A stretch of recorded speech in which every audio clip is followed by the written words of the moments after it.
ഇപ്പൊ ഈ ലാസ്റ്റ് കുറച്ച് ദിവസങ്ങളായിട്ട് സോഷ്യൽ മീഡിയയിൽ ഒരുപാട് പേര് ട്രൈ ചെയ്തിട്ട് കുറേ അഭിപ്രായങ്ങൾ വന്നൊരു ഐറ്റമാണിത്. ഒരൈറ്റത്തെ പറ്റി കുറേയേറെ അഭിപ്രായങ്ങൾ കണ്ടാൽ നോർമലി നമ്മൾ എന്താക്കും, അത് ട്രൈ ചെയ്ത് നോക്കും.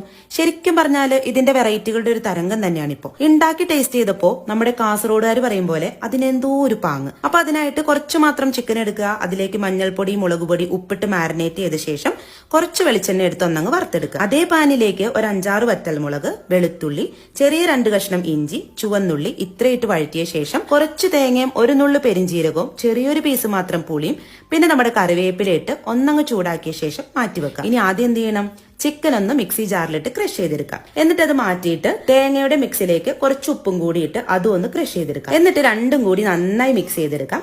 അങ്ങനെ നമ്മുടെ ചമ്മന്തി റെഡി. ഏത് ചമ്മന്തി? ചിക്കൻ ചമ്മന്തി. ഞാൻ നേരത്തെ പറഞ്ഞ വെറൈറ്റി അത് ചമ്മന്തികളുടെ വെറൈറ്റിയാണ് കേട്ടോ ഞാൻ ഉദ്ദേശിച്ചത്. പല ടൈപ്പ് ചമ്മന്തിയാണല്ലോ നമ്മളിപ്പോൾ കണ്ടുകൊണ്ടിരിക്കുന്നത്. അപ്പോൾ ഇതെന്തായാലും ചുമ്മാ ഒന്നങ്ങ് ഉണ്ടാക്കിക്കോന്നേ.